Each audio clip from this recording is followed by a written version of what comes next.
aya basi aracari Sankara the Premier umva nyuma ya Mr Elisha akubwira ngo imbogo dutangira filime y'umwaka yiswe Blowback atagira ucikwa ya nyuma ya Mr Elisha.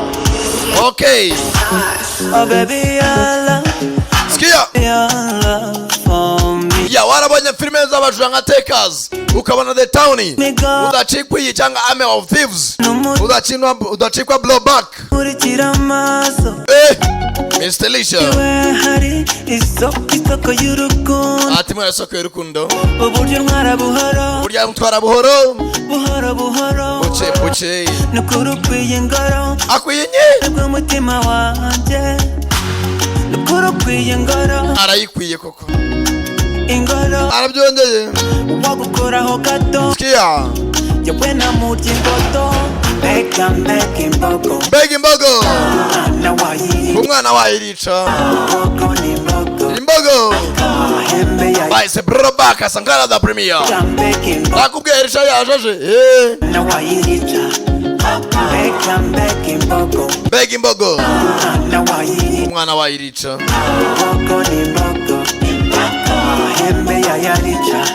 ahembe yayarica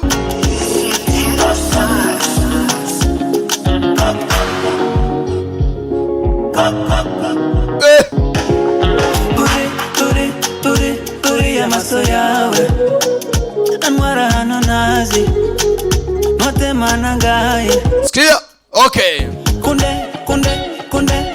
banaratwawe watwaye ubwenge bwanje sinzi uko nabigiranje. I know you like my affection. My affection is your addiction. Your addiction is my mission. Baby, nakubwira cyari Sankara the Premier kuva muri GT Business Group hatagira ucikwa. Time to party, time to rye show. Nakubwira kari karabuze karaje yajwe ribohora imitima ya benshi Sankara the Premier day to day city samano writer byarakaze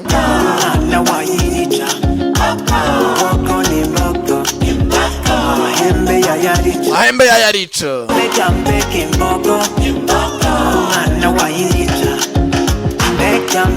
Beg imbogo umwana wayirica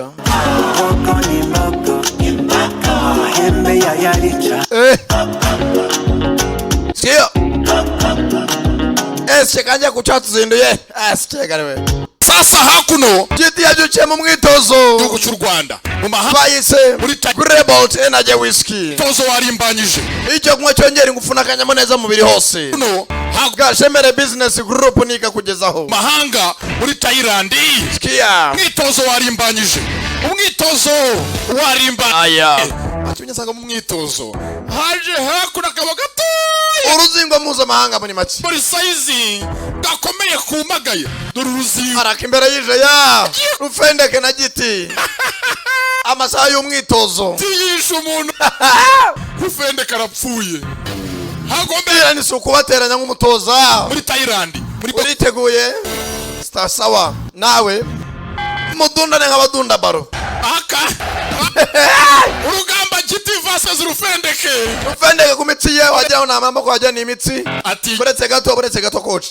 naje nari ariko simvira maho kamaze nko kwa Rebel Energy Whisky ngarura gatage giti naje nkweregesha imbaraga si ibirayi Rebel irabikora akazi kose sasa gitara squata barazura userukira igihugu araka rufendeke boxi rimwe gusa yivuganya giti imbaraga si ibirayi mureke abantu mwibica ngo mwabuze aho mukoresha ibikoresho byose bya electronique kanze mbere ku mutekinisiye wabigize umwuga Salomo tekinisiye ku Kivumu ari Remera ruguru muri gare gatoya nako ruguru ya Feruje. waba ufite ikibazo kuri smartphone ndetse n'izindi device electronique zitandukanye nka nimero zacu nazindi uhamagara tukagukemura ikibazo cyose waba ufite smartphone ndetse n'izindi device electronique zitandukanye nka radio, televiziyo ndetse n'izindi nyinshi ibyananiranye abikoramo guhumbya. Tubafite na accessoires nyinshi zitandukanye arizo Salomo tekinisiye, screen protector, Kigali Universal Language School, ishuri rya mbere mu kwigisha indimi. Twigisha Icyongereza, Igifaransa, Igishinwa, Igihinde, Igiportuge, Igiswahili n'izindi. Wari uzi yuko imyaka yose waba ufite ushobora kwiga indimi kandi mu gihe gito? Birashoboka hamwe na Kigali Universal Language School. Ese urashaka kujya muri Amerika, i Burayi n'ahandi? Muri Kigali Universal Language School turagufasha kubona certificate zitandukanye zirimo TOEFL, IELTS, Duolingo, DELF na TEF.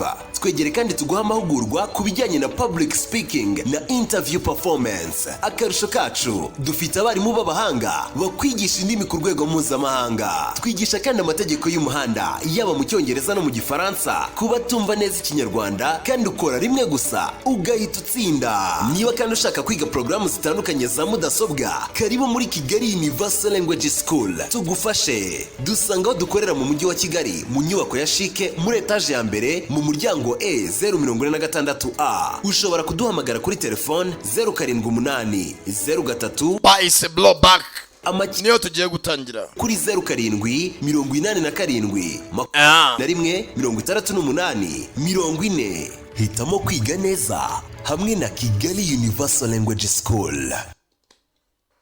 Branding manager, branch manager, twamubona uburyo ki twafungura box course dukarito turimo amafaranga, amashanete, amazabu, ibintu nk'ibyo tugakokora twibe byose mu byibe nta kibazo. Yaba ari muri coffre fort mu makarito yandi muyatware, ariko ivaris numva ndashaka umugabane wa Nick twara uwumpe. And that's it. Ibyo ko mu 50 abaturage ntabwo bigeze bahinduka muri bank n'ibiri hanze nta cyahindutse, ibyo ko amadiski yarari muri bank niyo bahinduye mu mashini ya bank. Ibyo ndashaka umugabo witwa Mr. Cameron. I have some information for him. Mfite amakuru ye akeneye ajyanye n'iki ntari ibintu biyibwe muri iyi minsi.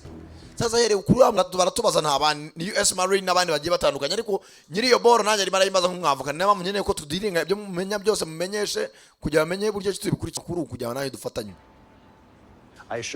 Tugaruka hakuno ndakeka nukagenze bayitaga blowback yari Sankalada Premium. Mwumvaga abagiye mwakoze kuza murabeho n'abakunda cyane cyane, ni muci kuzikurikira. Hasta la vista.